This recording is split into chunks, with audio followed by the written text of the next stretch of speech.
back to World Crisis Radio now with a war bulletin on the Libyan front.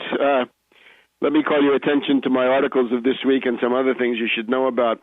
Fundamental document is Obama's Bay of Pigs in Libya, how this imperialist aggression shreds the United Nations Charter, shreds the U.S. Constitution, of course, also. You can find that at tarpley.net, and that is now up. I believe the latest count is 17,000 websites across the world have got that one up in English.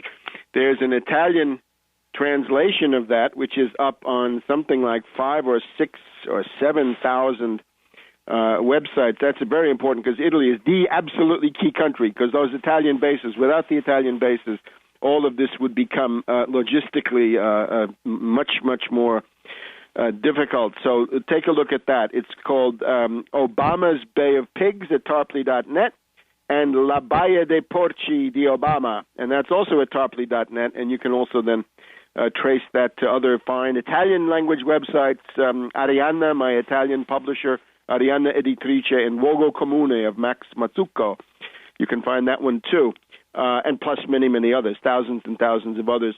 Also, we have 2 television broadcasts this week. We have Press TV, which you can find in the media interviews section on tarpley.net. You can also find it at the Press TV website, YouTube website. And so there will be 2 of those. There's one of them that is going to be posted probably later today. And there's also the Twitter feed, Webster G. Tarpley, a couple thousand people following those strategic bulletins. And Monday, I think we had about 35 tweets, so Monday was a big busy day. So where to start with this aggression? Maybe we should start with the violation of the UN Charter. The null and void quality of the imperialist resolution, extorted, bullied through the Security Council. We're talking United Nations Security Council Resolution 1973, which is null and void. It is a dead letter because it violates the United Nations Charter. This is the problem. You cannot have the Perm 5 of the Security Council making these wild decisions, and whatever they pass becomes international law. That's no good. There's got to be a constitution above them. It's the UN Charter. I don't know who can enforce it. The Hague and these people won't do it, but it's null and void, and it's in political judgment that it's null and void. According to the UN Charter, the only time you can use armed intervention under Chapter 7 is for the purpose of maintaining or restoring international peace and security. Accent on international peace and security. Among countries, it is forbidden to interfere in the internal affairs of sovereign states. That is what this does. The resolution, of course, is also a bad joke. It contains an arms embargo on Libya. Oh, well, who's violating the arms embargo? Why, the United States, working through Egypt with that sinister Egyptian junta that was supposed to represent the singing tomorrows of the young nihilists in Tahrir Square, the democracy freaks. It's now the military junta of Tantawi and Inan, and they are massively arming the Libyan rebels. We'll get to the fact in just a minute that the Libyan rebels are terrorists. They are Al-Qaeda. They are the same people that sent the greatest number of suicide bombers per capita of anybody in the world to kill U.S. and NATO forces in Iraq in 2006, anyway, at least going through the Syrian border. That's another article of mine. We'll talk about it in detail in a minute. That is, the CIA's Libyan rebels are the same terrorists who killed U.S. and NATO soldiers in Iraq. That's up at tarpley.net. There is going to be an Italian version of that one, too, which will be in the media interviews section, the Italian media interviews section on tarpley.net. We'll be sending that out also so it can be found on the popular Italian websites. So we'll get to that in just a minute. So this UN resolution, of course, it supposedly says there shouldn't be a ground invasion. Well, we're on our way to a ground invasion right now. If Gaddafi keeps holding up as well as he has, and he's been doing remarkably well given the situation, there will be a ground invasion. So better get ready to mobilize to stop that. Right? Better get ready for a general strike.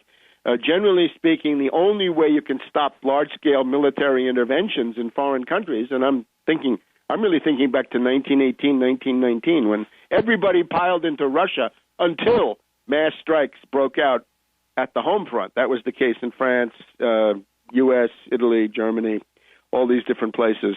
So that's the other part of the story, that the international community, led by the U.S., bludgeoned, dragooned by the U.S., uses Resolution 1973 as a cover story at the same time that it violates it, because you listen to the statements from Obama, from Sarkozy, from Hillary Clinton. It's regime change. It's that Gaddafi must go. Well, Gaddafi must go is not in the resolution. And, of course, neither is the slaughter of civilians, which is massively going on.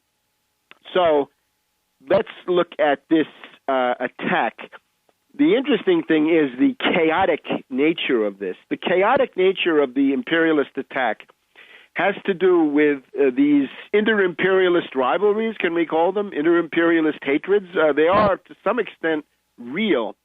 In particular, the demagogic desperation of French President Sarkozy, who misadvised by the philodoxer Bernard-Henri Lévy, the so-called nouveau philosophe, who went to Benghazi and came back he called back on the telephone with a glowing report about the wonderful nature of these terrorists there running the show, the Al-Qaeda committee running the show in Benghazi, convinced, or he occasioned, let's say, Sarkozy to send his planes over Libya to start the bombing on Saturday afternoon in advance of the U.S. and, to some token extent, British cruise missile attack. Normally the way they do these things is, since they're cowards, they send in the cruise missiles first to destroy the anti-aircraft missiles, and then they send in the planes to start killing people in grand style. Sarkozy didn't want to wait for that. He wanted to be the first one out of the gate. So Sarkozy jumped the gun. This is the spirit of attaque à outrance. This is how the French got massacred in World War I. The Young Turks of Colonel de Grandmaison and his doctrine of keep attacking no matter what, no matter how much you're getting chopped up. Politically, he's getting chopped up. And that was then the military doctrine of the French. So Sarkozy has done this. Now, the chaos then became the following. We had a situation where the British say, we want to lead this. The French say, we want to lead it.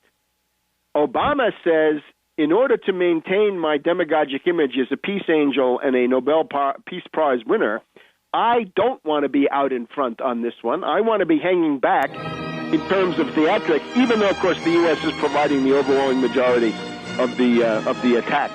So that's the chaos in NATO. There's more. There's a Turkish and an Italian angle in just a minute.